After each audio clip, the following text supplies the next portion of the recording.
OPS की, old pension scheme, तुम लोगों को शायद पता ना हो, ओपीएस का मतलब है old pension scheme. Old pension scheme क्या थी? जो आदमी सरकारी नौकरी लग जाता था उसको जितनी वो नौकरी करेगा, जैसे 60 तक तो हर कोई नौकरी कर सकता है, 60 के बाद जब वो रिटायर होता था तो इसको पैसे मिलते थे हर महीने पेंशन के नाम पे। और ये पेंशन 1-2 हजार नहीं थी, ये पेंशन इतनी थी कि इसकी जिंदगी इज्जत के साथ कट जाती। इसे अपने बहू बेटे के सामने हाथ ना फैलाना पड़ता कि बेटा मेरा चश्मा बनवा दे या डॉक्टर के पास ले चल। एक तो इसको बैठे बिठाए पैसे मिलते, बुढ़ापे में पैसा ज्यादा जरूरी होता है, जवानी में तो सब कमा लेते हैं, लेकिन जब 65 साल 70 साल पकड़ते हैं, शरीर कमजोर होता है, तब पैसा कैसे कमाए, काम तो कर नहीं सकते। तब बच्चों को बोझ लगते हैं माँ बाप, चाहे माँ बाप ने कितना ही कुछ भी करके खिलाया हो तब बोझ लगने लगते हैं, ये ह्यूमन नेचर है। इसीलिए अपना पैसा होना बहुत जरूरी है। अगर पैसा होगा तो आदमी ठाठ से बैठ के खाएगा।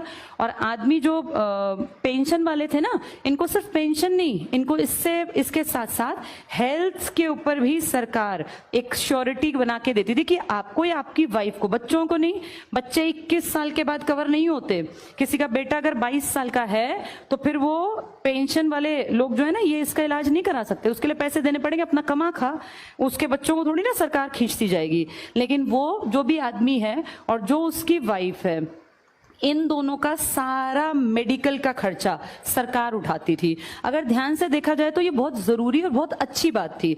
देखो, मैं जैसे कुछ लोग कहेंगे कि नहीं इससे देश का नुकसान होगा, ये कहना बहुत आसान है, लेकिन इस पे थोड़ा सा अगर दिमाग लगाया जाए कि सरकार खुद अपनी जबान से कहती है कि जी टोटल हमने जो सरकारी नौकरियां दे रखी हैं वो तो आबादी के 1% के आसपास को हैं।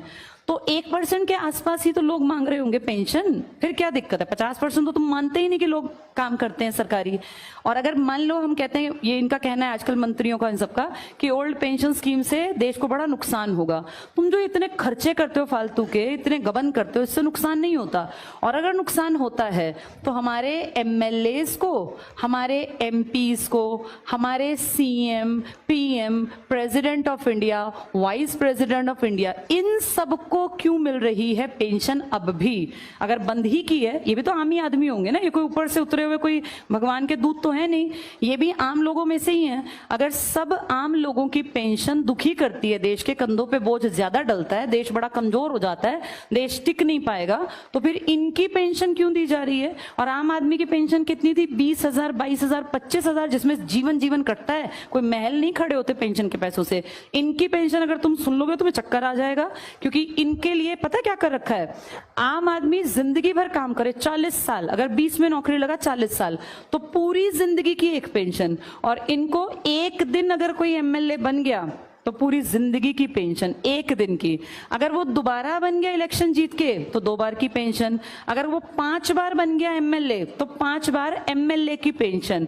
फिर वो 2 बार एमपी बन गया तो एमपी की पेंशन। फिर वो राष्ट्रपति बन गया तो राष्ट्रपति की पेंशन। तुम सोच भी नहीं सकते कितना रुपया इनकी पेंशन्स में इन तक पहुंचता है। किसी एक का नाम तुम ना गूगल पे लिखना और तुम उसका पूरा इंफॉर्मेशन निकालना, वो कई बार एमपी एमएलए बने होते हैं, ये एमपी, एमएलए, सीएम, पता नहीं कितनी कितनी पोस्ट पर। अगर कोई राजनीति में 40 साल काट गया, इनमें से कम तुम देखना वो 5-6 बार कुछ बन गया होगा, 2-3 बार कुछ। उन सबकी अलग अलग पेंशन आती है। तो इससे हमारा खजाना खाली नहीं होता। ये तो सारे खानदानी, देखा नहीं, बैठे बैठे राज करते जाते हैं। ये कहते हैं कि ओल्ड पेंशन स्कीम जो किसके लिए मेन जरूरी थी? आम आदमी के लिए, उसको तो खत्म कर दिया। अब पीछे कितना विरोध किया लोगों ने, लेकिन क्या किया? मारकाट, वो बेचारे जितने लोग इकट्ठे हुए थे उन पर डंडे बरसाए और वो पानी के वो सब ला के कैनन और नुकसान किया।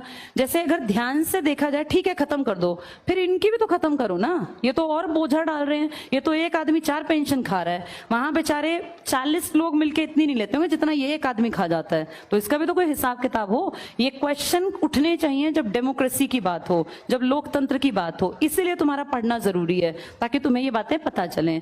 तो जब इलेक्शन होगा तो कितनी